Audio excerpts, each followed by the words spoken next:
Mes chers élèves de 3e année, salam alaikum wa rahmatullahi wa barakatuh. Allahumma allimna ma yanfa'una wa anfa'na bima 'allamtana. Mes chers élèves, une deuxième fois, j'espère que vous allez bien. Je vais essayer de vous présenter, Inch'Allah, pendant ces vidéos-là. Et cette vidéo-là et les vidéos qui suivent, quelques modèles, 6 modèles d'examen normalisé local. J'espère que ça va vous intéresser. À la barakatillah, commençons par la restitution des connaissances.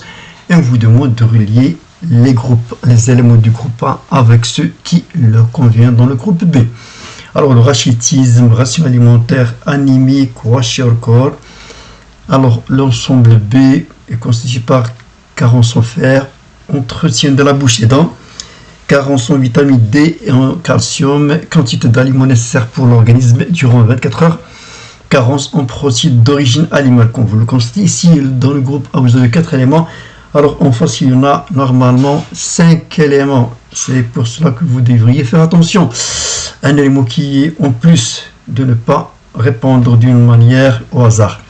Donc commençons par le rachitisme. L'élément qui doit correspondre dans le groupe B, c'est quoi?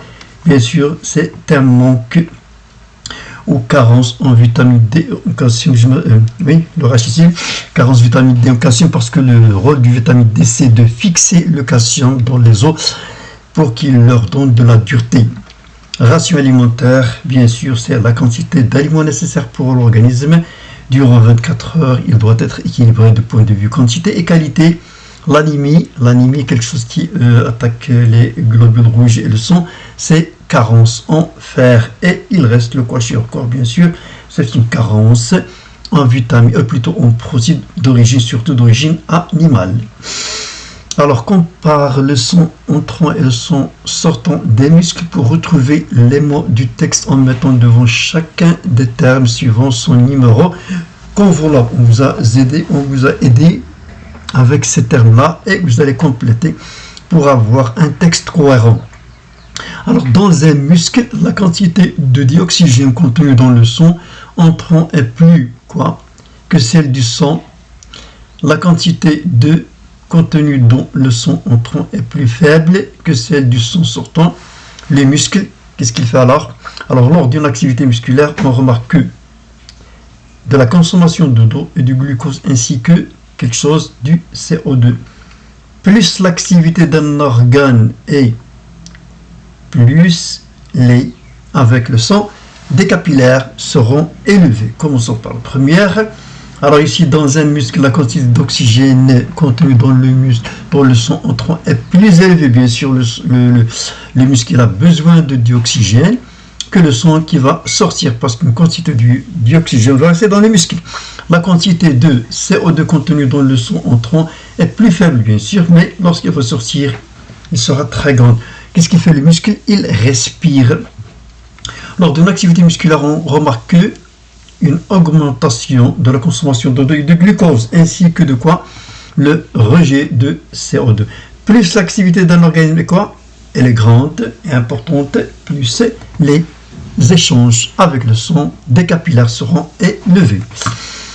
Alors ici, vous avez des termes et de quoi il s'agit, ces termes scientifiques. La définition ici, les termes scientifiques qui leur convient. Alors, contient, quelque chose contient. Le terme qu'on va mettre ici, l'acide aminé, glucose, acide gras, l'olécile minéral, glycérol, vitamine et cellulose, qu'est-ce qu'il constitue dans l'organisme?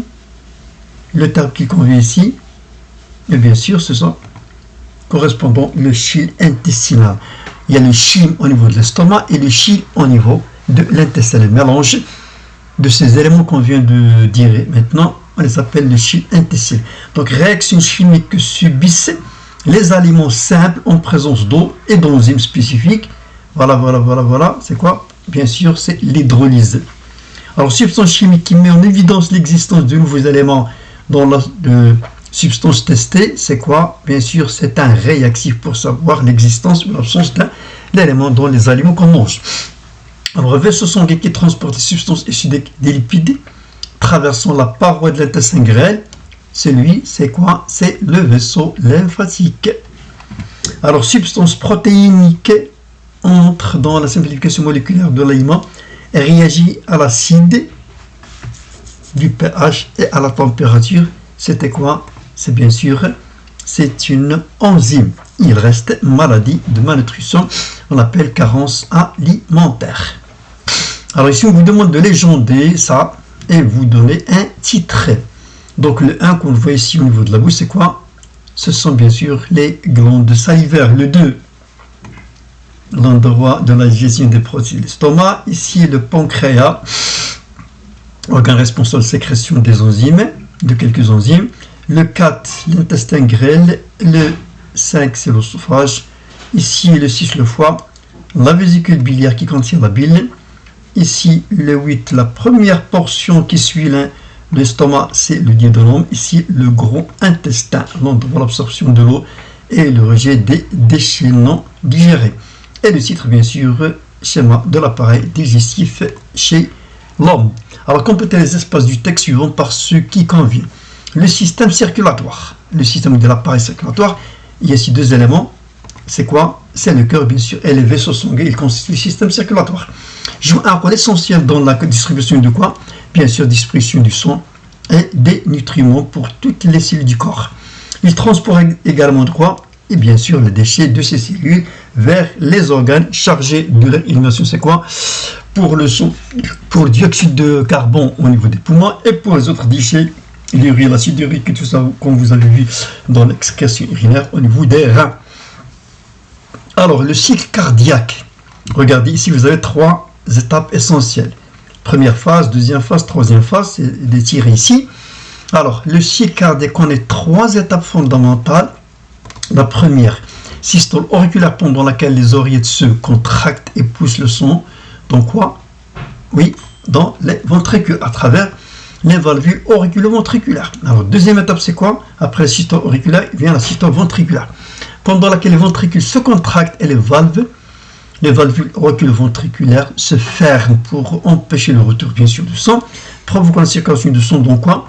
Dans les artères aortes et l'artère pulmonaire.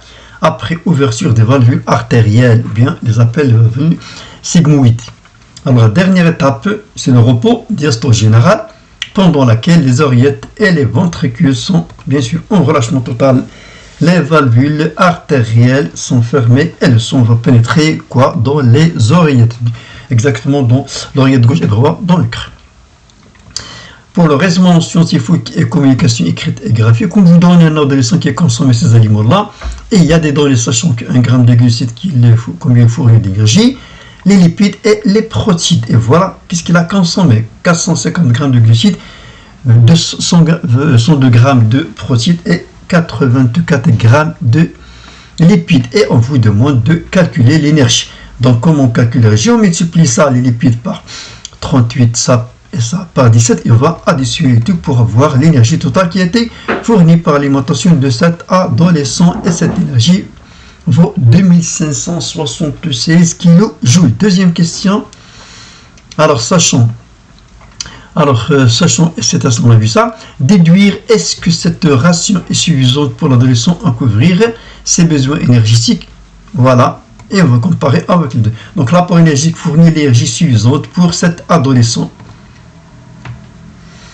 Maintenant, on vous demande, il y a une expérience ici dont on a mis ici à l'intérieur d'une solution pour connaître le comportement de certains cellules envers certains aliments. On prend un morceau d'intestin grêle, bien sûr, il est frais, rempli de glucose, et en ligature, on fait des ligatures dans ce bout-là, et dans ce bout-là, à l'intérieur, il y a une solution de glucose. Et ici, à l'intérieur, on va le mettre dans une solution récipient, une solution qui ne contient pas de glucose, il n'est pas riche en glucose. Et après chaque heure, on prélève la solution de celle-là et on va doser le taux de glucose dans cette solution-là. Le résultat, je m'excuse, voilà, le résultat est là. Alors, on vous demande d'indiquer la concentration de glucose dans l'intestin grêle au temps T0, T1 et T2. Donc ici, vous avez un document sous forme d'un graphe constitué par, ici, l'axe des ordonnées concentration de glucose, ici en fonction du temps, au temps T0, voilà, T1 et T2. Alors, quelle est la concentration des deux les éléments? Alors, vous voyez ici le glucose, il est à 100%, et ici T1, il a diminué, et ici à 0. Alors, ici pour la concentration Donc, qu'est-ce qu'on a constaté? Qu'il y a une diminution de concentration du glucose dans l'intestin grêle. Donc, il diminue progressivement. Mais on constate en parallèle qu'il y a une augmentation du glucose à l'extérieur de l'intestin, c'est-à-dire dans la solution. Alors, expliquer ces changements. Que s'est-il passé ici? S'il n'y avait pas de glucose, mais ici on le trouve, ça veut dire que le glucose qui est allé traverser la paroi de l'intestin grêle pour se trouver dans cette solution-là. Je pense que le phénomène, vous l'avez compris, passage du glucose de l'intestin grêle vers l'extérieur. Donc, quel est le phénomène mis en évidence et quelles sont les structures responsables? Bien sûr, comme vous l'avez vu, ce sont les villosités intestinales et le phénomène, c'est l'absorption. Alors, un globule rouge a été libéré du ventricule gauche et y retourné. Détermine le trajet de ce globule à emprunter pour accomplir son cycle pour revenir au même endroit. Donc, il a fait le départ de l'oreillette gauche. Quel est le trajet qu'il va suivre dans le corps tout entier pour revenir à même endroit? Alors, voyons voir ici. Alors, voilà, on fait le départ de l'oreillette gauche, ventricule gauche, puis l'artère aorte, les organes, et puis on revient par la veine cave inférieure et la veine cave supérieure des ongles supérieurs et inférieurs dans l'oreillette droit, puis le ventricule droit, puis l'artère pulmonaire, les poumons, puis on revient par les veines pulmonaires à l'oreillette gauche. Et c'est ça, le trajet complet.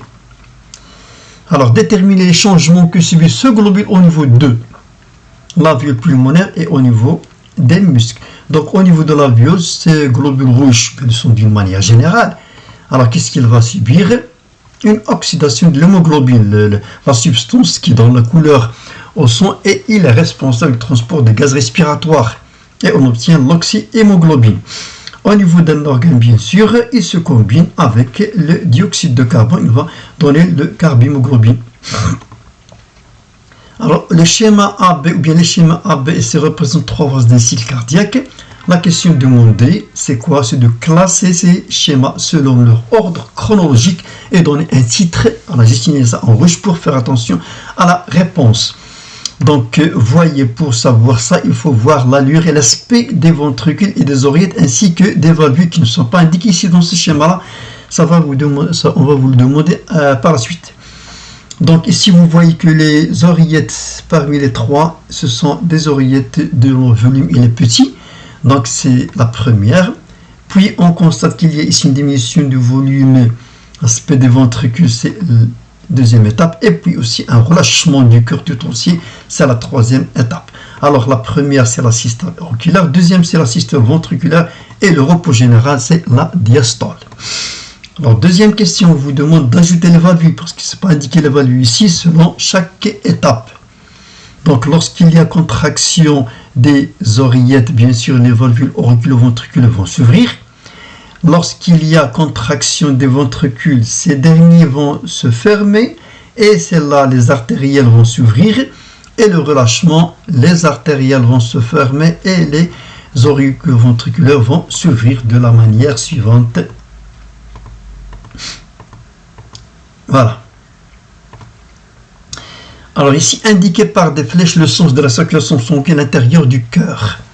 Donc lorsqu'il y a contraction des oreillettes, bien sûr, le sang il sera expulsé dans les ventricules.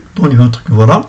Lorsqu'il y a contraction des ventricules, le sang sera échappé dans et poussé dans les artères aorte et pulmonaire.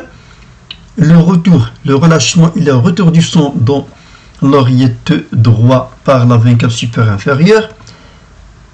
Le sang va passer de l'aorte vers les organes, revenir dans l'artère, l'oreillette gauche par les valvules, les artères pulmonaires, par les veines pulmonaires. Voilà, ici l'artère pulmonaire pour passer le sang dans les poumons. Donc voilà un schéma qui résume ce qu'on vient de dire. La diastole, le sang revient, les valvules auriculo-ventriculaires fermées et les auriculo-ventriculaires, les artérielles sont fermées et les auriculo-ventriculaires sont ouvertes. Deuxième étape, contraction, le sang passe dans les ventricules, les auriculo-ventriculaires s'ouvrent. Troisième étape, voilà, contraction, début de la contraction. ces auriculo-ventriculaires sont fermés pour empêcher le sang de revenir dans les oreillettes et cela va s'ouvrir progressivement pour faire passer le sang dans l'artère pulmonaire et l'artère aorte. Et voilà, le relâchement de sang, il va revenir et le cycle se termine. Alors, merci de votre attention. J'espère que ça va vous intéresser pour la préparation de votre examen et votre contrôle numéro 2. Je vous laisse, comme d'habitude, avec un entrepreneur et un inventeur américain qui s'appelle Steve Jobs, qui dit que la seule façon de faire un bon travail est d'aimer ce que l'on fait. Merci de votre attention et à la prochaine fois, Inch'Allah.